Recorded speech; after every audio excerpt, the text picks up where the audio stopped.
اللہ رب العالمین نے اس انسانی جسم کو جس طرح سے خوبصورت بنایا ہے، یہ 6 فٹ اور 7 فٹ کا جو انسانی جسم ہے، اللہ رب العالمین نے اس کو جس طرح سے خوبصورت اور حسین اور جمیل بنایا ہے، بالکل اسی طرح اس جسم کے اندر ایک گوشت کا لوتھڑا ہے جسے میں اور آپ دل کہتے ہیں۔ اللہ رب العالمین نے اس کی بناوٹ بھی بڑی خوبصورت بنائی ہے۔ یہ دل جو ہے، یہ روحانی طور پر اگر دیکھا جائے اس کو، تو یہ بڑا صاف اور شفاف ہوتا ہے۔ انسانی جسم کی بات کریں تو جس طرح کچھ خارجی عوامل کی وجہ سے، کچھ خارجی چیزوں کی وجہ سے انسانی جسم کو بیماری لاحق ہو جاتی ہے، انسانی جسم بیمار ہو جاتا ہے، بالکل اسی طرح کچھ داخلی امور ہیں جو دل کے اندر داخل ہوتے ہیں، اس سے دل بھی بیمار اور پردہ پڑا ہوا کالا اور سیاہ ہو جاتا ہے۔ اور ایسے دل کو پھر غافل دل کہا جاتا ہے۔ پھر ایسے دل پر نہ کوئی حق بات اثر کرتی ہے، نہ اللہ اور اللہ کے رسول صلی اللہ علیہ وسلم کا فرمان کوئی اثر کرتا ہے۔ اس کو دوسرے لفظوں میں آپ اس طرح سمجھیں جس طرح اللہ کے نبی صلی اللہ علیہ وسلم نے ہمیں سمجھایا ہے کہ یہ دل جو ہے، دل یہ پورے انسانی جسم کا ایک محور اور ایک منبع ہے۔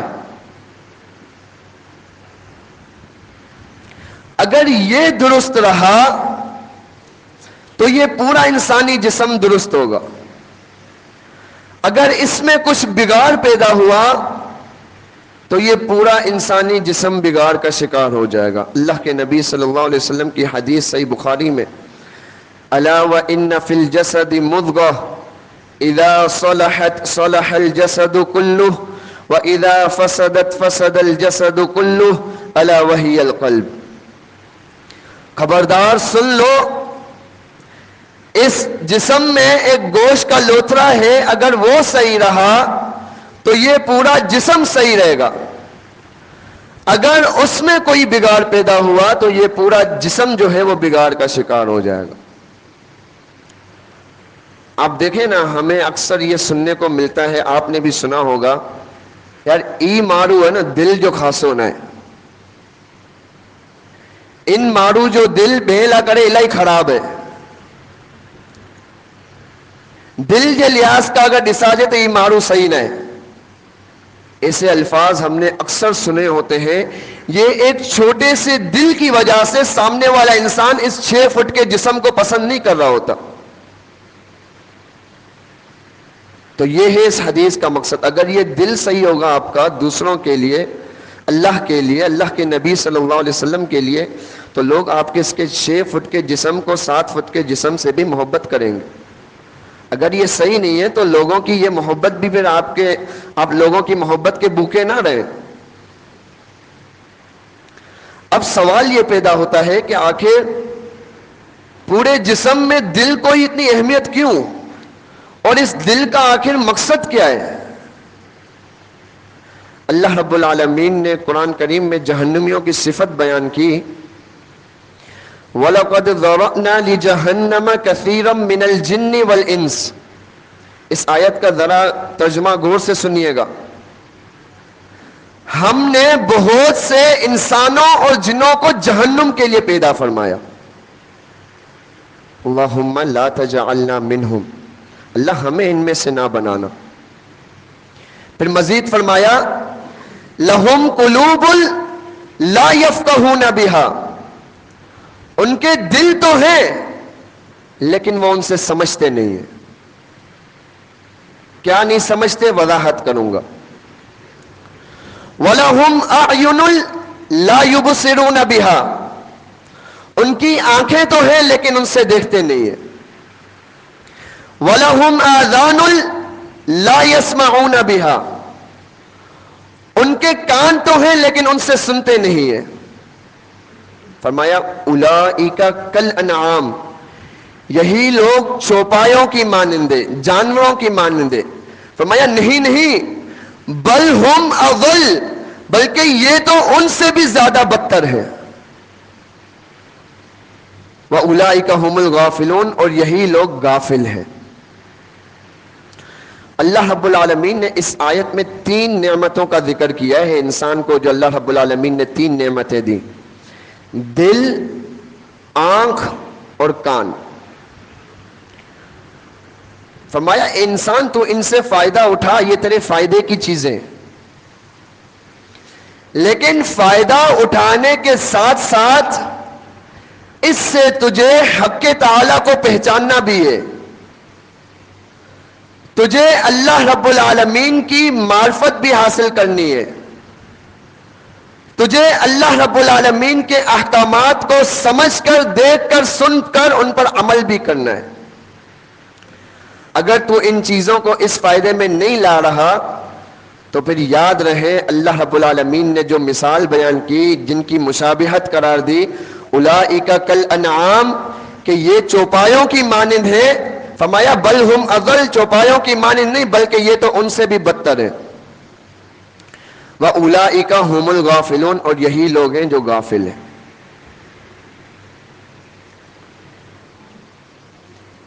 یاد رہے یہ جو دل کی غفلت ہے نا، یہ کفار، مشرکین، ملحدین، یہ ان کی علامت ہے. لیکن بڑے افسوس کے ساتھ کہ آج اس میں مسلمان بھی شامل ہو چکے. اس دل کی غفلت میں آج کل مسلمان بھی شامل ہو چکے. اللہ رب العالمین کا فرمان اقترب للناس حسابهم وهم فی غفلۃ معرضون، کہ لوگوں کے حساب کا وقت قریب آ چکا ہے لیکن وہ اپنی غفلت میں مارے پھر رہے ہیں. اس آیت کو اگر ہم آج کے اس معاشرے پر رکھتے ہیں، آپ دیکھیں کتنے لوگ ہیں جو اللہ رب العالمین کے دین سے غافل ہیں آج، یا کتنے لوگ ہیں جو اللہ رب العالمین کے دین سے پوری اچھی طرح سے وابستہ ہیں. یقیناً آپ کا اور میرا جواب ہوگا کہ بہت کم ہے. پھر یہ غفلت کی یہ بیماری ہمارے اندر کیسے آ گئی؟ کیا یہ خود بخود آ گئی ہے؟ نہیں، ہم نے اس کے لیے محنت کی ہے، ہم نے اس بیماری کے لیے مشقت کی ہے. جس طرح سے ایک بچے کو چھوٹی عمر سے پالا جاتا ہے، اس کو چلنا سکھایا جاتا ہے، اس کو کھانا پینا سکھایا جاتا ہے، اسی طرح سے ہم نے اس دل کو نجس غذا فراہم کر کے ہم نے اس کو غافل کر دیا ہے. معصیت کے کام کر کے ہم نے اس دل کو غافل کر دیا ہے. یہ ہمارا دل غافل ہو چکا ہے. اور یاد رہے کہ یہ دل کی غفلت جس طرح سے یہ سنگین جرم ہے نا، اس کا انجام بھی بڑا بھیانک ہے. آخرت میں تو ہے ہی ہے، دنیا میں بھی ہے. اللہ تعالیٰ کا فرمان وَلَا تَكُونُوا كَالَّذِينَ نَسُوا اللَّهَ فَأَنسَاهُمْ أَنفُسَهُمْ أُولَئِكَ هُمُ الْفَاسِقُونَ، کہ تم ان لوگوں کی طرح نہ ہو جانا جنہوں نے اللہ کو بلا دیا تو اللہ نے ان کو ایسا کر دیا کہ وہ اپنی آپ سے ہی غافل ہو گئے، اور یہی لوگ فاسق اور گناہگار ہیں. کیا مطلب اس آیت کا؟ لیکن جیسے ہی رمضان گیا، بعض لوگوں کو تو ایسا دیکھا جاتا ہے وہ فرائض تک کو چھوڑ دیتے. وَلَا تَكُونُوا كَالَّذِينَ نَسُوا اللَّهَ فَأَنسَاهُمْ أَنفُسَهُمْ کا کیا مطلب؟ کہ اللہ نے ان کو ایسا کر دیا کہ وہ اپنی جانوں سے ہی غافل ہو گئے. یعنی ان کا دل، ان کی عقل، ان کے کان، ان کی آنکھیں ان کو اللہ کے راستے کی طرف لاتی ہی نہیں ہے. پھر اللہ ان کو ایسا کر دیتا ہے. ان کی عقل میں یہ بات نہیں آتی کہ میں جا کے نماز پڑھوں، ان کے ذہن میں یہ بات نہیں آتی کہ میں جا کے نماز پڑھوں. جو اللہ کو بلاتا ہے اللہ پھر ان کو ایسا کر دیتا ہے. ہم دیکھتے ہیں کتنے ہی ایسے لوگ ہیں، اذان آ رہی ہوتی ہے، لوگ مسجد کی طرف آ رہے ہوتے ہیں، کتنے ہی ایسے لوگ ہیں جو باہر بیٹھ کر گپے ہانک رہے ہوتے ہیں رمضان المبارک کے مہینے میں بھی. کیوں؟ وَلَا تَكُونُوا كَالَّذِينَ نَسُوا اللَّهَ فَأَنسَاهُمْ أَنفُسَهُمْ. اللہ نے ان کو ایسا کر دیا کہ وہ اپنے آپ میں ہی غافل ہو گئے. اولئک هم الفاسقون. فرمایا یہی لوگ گناہگار اور فاسق ہیں. آئے میں آپ کے سامنے دل کی غفلت کی 4 علامات رکھتا ہوں بطور آئینے کے، تاکہ میں اور آپ ان علامات کے ذریعے سے اپنا جائزہ لے سکیں، اپنا محاسبہ کر سکیں. ان میں سے دل کی غفلت کی جو پہلی علامت ہے وہ یہ ہے کہ انسان جو ہے اس کو نیکی کے کاموں میں سستی محسوس ہوتی ہے، اللہ کی اطاعت کی کاموں میں سستی محسوس ہوتی ہے. مثلا نماز ہو گیا، روزہ ہو گیا، قیام اللیل ہو گیا اور دیگر عبادات ہو گئی. جب ان کی باری آئے گی اس کو سستی محسوس ہوگی. اور جب معصیت کے کام ہوں گے، ناچ گانے ہو گئے، فلمیں ہو گئے، ڈرامے ہو گئے، اس میں اس کو سستی محسوس نہیں ہوگی. اور اس سستی محسوس کرنے والوں کی علامت ہی اللہ رب العالمین نے قرآن مجید میں فرمایا منافقین کی. وَإِذَا قَامُوا إِلَى الصَّلَاةِ قَامُوا كُسَالَىٰ. کہ جب وہ نماز کے لیے کھڑے ہوتے ہیں تو سستی کا مظاہرہ کرتے ہیں. اللہ معاف کرے، رمضان تو گزر گیا لیکن ہمارے بھی کچھ ایسے حالات دکھتے ہوئے نظر آ رہے ہیں کہ ہم 1 گھنٹے کی تراویح پڑھنے تو آ رہے ہیں لیکن حافظ صاحب کو یہ بھی کہہ رہے ہیں کہ تھوڑا جلدی پڑھو. یہ کیسی تراویح ہم پڑھنے آ رہے ہیں؟ رمضان کا 1 مہینہ قیام اللیل کرتے ہیں، ہم قرآن سنتے ہیں، اس میں بھی ہم حافظ صاحب پر 1000 پابندیاں کہ جلدی پڑھنا ہے، زیادہ سدیش شریم نہیں بننا، اتنی لمٹ میں، اتنے ٹائم میں آپ نے مکمل کرنی ہے تراویح. یہ کیسا ہمارا ایمان ہے؟ یہ سستی کی علامت نہیں تو کیا؟ یہ تو ہم صرف ٹائم گزارنے کے لیے آ رہے ہیں مسجد میں، ہم قیام اللیل کرنے تو نہیں آ رہے. ہم وقت کا ایک مخصوص حصہ مسجد میں گزارنے آ رہے ہیں بس.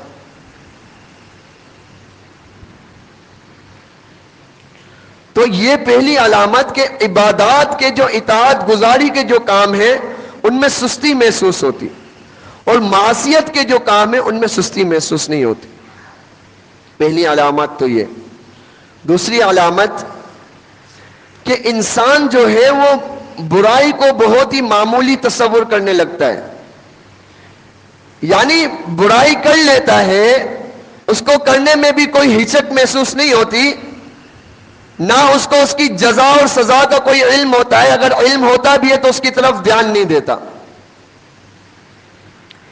ایسے ہی لوگوں کے بارے میں عبداللہ بن مسعود رضی اللہ عنہ کا وہ قول ہے کہ ایک مومن جب کوئی گناہ کرتا ہے تو وہ ایسا خیال کرتا ہے گویا اس کے اوپر کوئی پہاڑ کھڑا ہوا اور ابھی وہ اس کے اوپر آ کر گر جائے گا. اور جب کوئی فاسق اور فاجر بندہ گناہ کرتا ہے تو وہ ایسا ہے جیسے ناک سے مکھی ہٹانا، یعنی کوئی پرواہ نہیں ہوتی ہے اس کو. اور تیسری علامت یہ ہے کہ انسان باقاعدہ خود شوق سے گناہ کرتا ہے، اس کو گناہ کرنے میں لذت محسوس ہوتی ہے، وہ خود انجام کا پتہ ہے، سزا کا پتہ ہے، ہر چیز کا پتہ ہے، اس کا اپنا شوق ہے گناہ کرنے کا. اور گناہ تو کرتا ہی کرتا ہے گناہ کرنے کے بعد لوگوں کو بیان بھی کرتا ہے کہ میں نے فلاں گناہ کیا ہے، فلاں میں نے فلاں گناہ کیا ہے.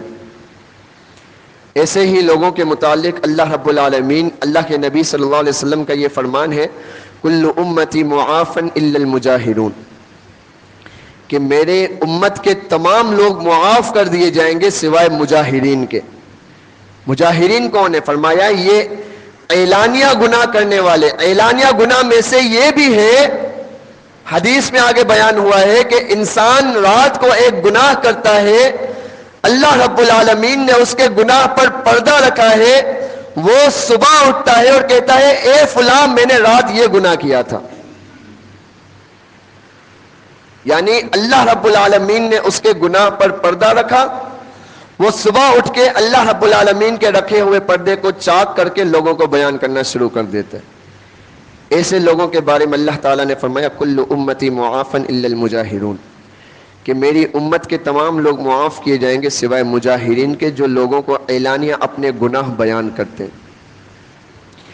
دیکھیں گناہ جو ہے، گناہ کرنا یہ انسانی فطرت میں شامل ہے. گناہ تو ہوگا، لیکن اس پر توبہ اور استغفار کرنا یہ مومن کی علامت ہے. اور ابھی تو مہینہ بھی توبہ اور استغفار کا چل رہا ہے.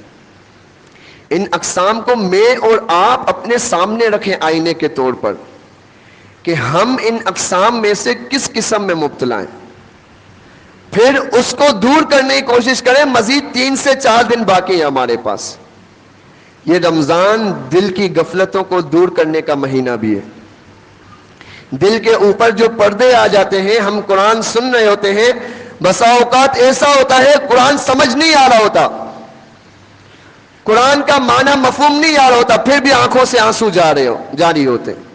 وہ قرآن کی جو سماعت جو ہم کر رہے ہوتے ہیں اس کی وجہ سے ہمارے دل نرم ہو رہے، اس کی وجہ سے ہمارے آنکھوں سے آنسو نکل رہے ہوتے. اور چوتھی علامت جو ہے وہ یہ ہے کہ انسان جو ہے وہ اپنی زندگی کا مقصد ہی بھول بیٹھے. وہ مقصد کیا ہے؟ وَمَا خَلَقْتُ الْجِنَّ وَالْإِنسَ إِلَّا لِيَعْبُدُونَ، کہ میں نے جنوں اور انسانوں کو صرف اس لیے پیدا کیا ہے کہ وہ میری عبادت کرے. مقصد حیات جو ہے وہ اللہ رب العالمین کی عبادت، اس کو بھول کر دیگر فضول اور لایانی کاموں میں مبتلا ہو جائے. اس قسم کو اگر ہم اٹھا کر آج کے معاشرے پر رکھتے ہیں نا، تو میں اگر یہ کہتا ہوں کہ آج کی 90% آبادی اس قسم میں مبتلا ہے تو میرے خیال سے یہ غلو نہیں ہوگا. اللہ رب العالمین کی عبادت کو چھوڑ کر فضول اور لایانی کاموں میں مبتلا ہے. ناچ گانے کی محفل ہوگی، ہمارے نوجوان آگے نظر آئیں گے. کوئی دوسری محفل ہوگی، فلم لگی ہوگی کہیں پہ، ہمارے نوجوان آگے نظر آئیں گے. کوئی اور اگر لہو لعب کی محفل ہوگی، کھیل کود کی، ٹورنامنٹ کی، ہمارے نوجوان آگے نظر آئیں گے. جب اللہ کے سامنے 1 گھنٹہ کھڑا ہونے کی نوبت آئے گی، ہمارے نوجوان نظر نہیں آئیں گے. یہ کیا بات ہو کہ اللہ رب العالمین نے یہ جو جوانی کی عمر دی ہے اسی لیے دی کہ انسان کھیل کود میں اور اس میں گزار دے؟ نہیں میرے بھائیوں، یہ دل کی غفلتیں، یہ جو انسانی مقصد کو بھول بیٹھنا، اس علامت کے اوپر اللہ کے نبی صلی اللہ علیہ وسلم کی یہ حدیث پوری صادق آتی ہے، نعمتان مغبون فیہما کثیر من الناس الصحہ والفراغ، کہ 2 نعمتیں ایسی ہیں جن کی لوگ عام طور پر قدر نہیں کرتے، ایک صحت اور دوسری فراغت. ان کی لوگ قدر نہیں کرتے. جب یہ چلی جاتی ہیں پھر ان کی قدر ہوتی ہے کہ کاش میں یہ کر لیتا، کاش میں وہ کر لیتا. اب اس کا علاج کیا ہے اس غفلت کا؟ اس غفلت کا علاج بہت ہی آسان ہے اگر ہم اس کو دیکھنا چاہیں تو، اگر ہم اس کو دور کرنا چاہیں. وہ ہے اللہ رب العالمین کا ذکر. اور اللہ رب العالمین کا ذکر بہت طرح سے ہوتا ہے. سب سے افضل صورت ہے وَأَقِمِ الصَّلَاةَ لِذِكْرِي، اللہ تعالیٰ فرماتا ہے نماز قائم کرو میرے ذکر کے لیے. سب سے بہترین صورت جو ہے وہ نماز ہے. اس کے علاوہ انسان اگر اپنی ڈیلی روٹین دیکھے اور اگر اس کو دعائیں یاد ہیں تو اللہ کے نبی صلی اللہ علیہ وسلم کی اس حدیث پر بھی عمل ہو سکتا ہے، لا یزال لسانک رطبا من ذکر اللہ، کہ تیری زبان جو ہے وہ ہر وقت ذکر اللہ سے تر رہے۔ اب دیکھیں میں آپ کو ایک سانچہ بنا کے دکھاتا ہوں کہ ایک انسان ہے، وہ صبح فجر کی نماز کے لیے اٹھتا ہے، وہ اٹھتے ہی دعا پڑھتا ہے نیند سے اٹھنے کی، الحمدللہ الذی احیانا۔ اس کے بعد وہ باتھ روم جائے گا، بیت الخلاء میں جانے کی دعا پڑھے گا، وہاں سے نکلے گا، نکلنے کی دعا پڑھے گا، وضو کرے گا، وضو سے پہلے کی دعا پڑھے گا، وضو کر لے گا، وضو کے بعد کی دعا پڑھے گا، جب گھر سے مسجد کے لیے جائے گا تو گھر سے نکلنے کی دعا پڑھے گا اور سیڑھیاں اترتے وقت سبحان اللہ پڑھتا ہوا جائے گا۔ پھر جب مسجد کی طرف جانا ہے تو اس کے لیے ایک دعا آتی ہے، اللہم اجعل فی قلبی نورا، یہ اللہ کے نبی صلی اللہ علیہ وسلم یہ دعا پڑھتے ہوئے جایا کرتے تھے، یہ دعا پڑھتے ہوئے جائے۔ پھر جب مسجد میں داخل ہو تو مسجد میں داخل ہونے کی دعا پڑھے، پھر اندر آ کے نماز پڑھے، نماز میں دعائیں الگ، نماز پڑھنے کے بعد وہ صبح کے اذکار کرے، پھر جب مسجد سے نکلے مسجد سے باہر نکلنے کی دعا پڑھے، پھر جب گھر جائے سیڑھیاں چڑھتے ہوئے سیڑھیاں چڑھنے کی دعا پڑھے، پھر گھر میں داخل ہونے کی دعا پڑھے۔ اگر انسان اس طرح سے ان دعاؤں کی معمول بنا لے تو کیا خیال ہے آپ کی زبان 24 گھنٹے ذکر اللہ سے تر رہے گی نہیں رہے گی؟ ان دعاؤں کو صرف یاد کرنا مقصد نہیں ہے، اپنی ڈیلی روٹین میں لے آئیں، اور دعائیں بڑی آسان ہیں، یہ بڑی آسان دعائیں میں نے آپ کو بتائی۔ تو یہ ذکر اللہ سے اپنی زبان کو آپ تر رکھیں، اللہ تعالیٰ سے، اللہ تعالیٰ انشاءاللہ آپ کے دلوں کی یہ جو غفلتیں ہیں، یہ جو میل ہے، یہ جو کچیل ہے، انشاءاللہ اللہ تعالیٰ یہ معاف فرما دے گا۔ وآخر دعوانا ان الحمد للہ رب